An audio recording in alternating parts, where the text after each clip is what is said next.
నిరుపేదలు తలరాతలు మాత్రం మారలేదు. వారి కుటుంబం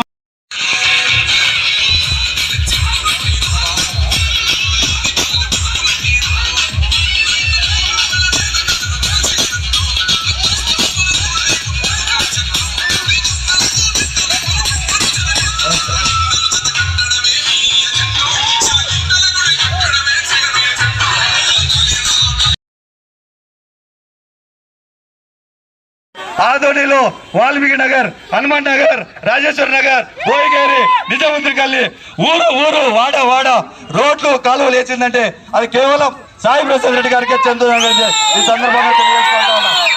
రోడ్లు లేవుంటావు రా చూపిస్తాం, రోడ్లు ఎక్కడ లేవో చూపిస్తాం, ట్రైన్లు ఎక్కడ లేవో చూపిస్తాం. వేసామయ్యా, ఏదో మాయల మాటలు వినేదట్టు లేదు. ఇక్కడ ప్రజలు మాయల మాటలు వినరు, పని చేసేవాడికే పట్టం కడతారు. ఆలోచించుకో రెడ్డి గారు.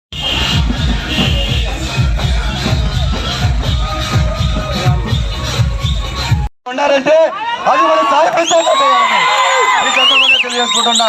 అమ్మా, మీరందరూ కూడా నాకు ఏ విధంగా అయితే 429 మెజార్టీ నాకు ఇచ్చారో అదే మెజార్టీని ఈరోజు మన అన్న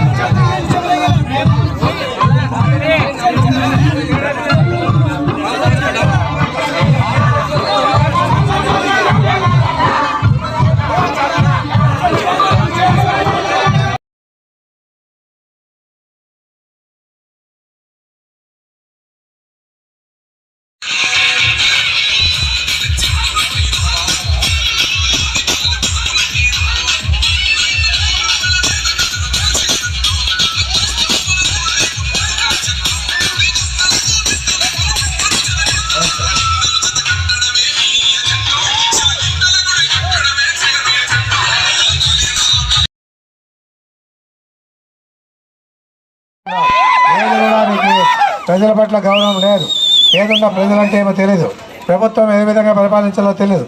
ఇలాంటి వాడిని మూర్ఖుడిని మన ఆదోళనలో తెచ్చిపెట్టి మనము అల్లజడి సృష్టించడానికి వచ్చినాం. ఆదోళనలో హిందువులు ముస్లింలు అంతా ప్రశాంతంగా బతుకుతూ ఉన్నారు.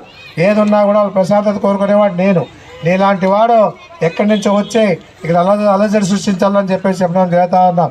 నిన్న పెద్ద తమ్ముళ్ళు ఏం చేసినావు? మైనార్టీలు టోపీలు పట్టుకోవాలని ఏదో నమాజ్ చేసుకొని పోతామంటే టోపీలు తీ అని మాట్లాడిన ఘనత నీది. అంటే మైనార్టీలు అంటే అంత చులకన చూస్తూ ఉన్నావు. ఏదున్నా కూడా తరిమి కొడతారు నిన్నని చెప్పేసి చెప్పడం జరుగుతూ ఉంది. పరిస్థితి లేని చెప్పేసి చెప్పడం జరుగుతూ ఉంది. ఎందుకంటే ఈ చిత్తూరు కాదు ఇది ఏదున్నా ఆదోని. ఏ విధంగా కూడా ఆదోని వాళ్ళ కథ నీకు ఇంకా తెలీదు. ఆదోని వాళ్ళు కొట్టారంటే ఆ విధంగా ఉంటాయి. మా ఏంటంటే ఏదున్నా కూడా ఈరోజు ఉండే పరిస్థితిలో ప్రశాంత కోరుతారు, అన్ని అభివృద్ధి కోరుతారు, వాళ్ళకి సంక్షేమ కార్యక్రమాలు కోరుతారు, డెవలప్మెంట్ కోరుతారు. ఇన్ని రకాలుగా ఈరోజు ఆదోని ప్రజలు కోరుకున్నట్లే మనం చేస్తూ ఉన్నాం. ఏదున్నా 4 సార్లు నిలబడితే 3 సార్లు గెలిపించినారు.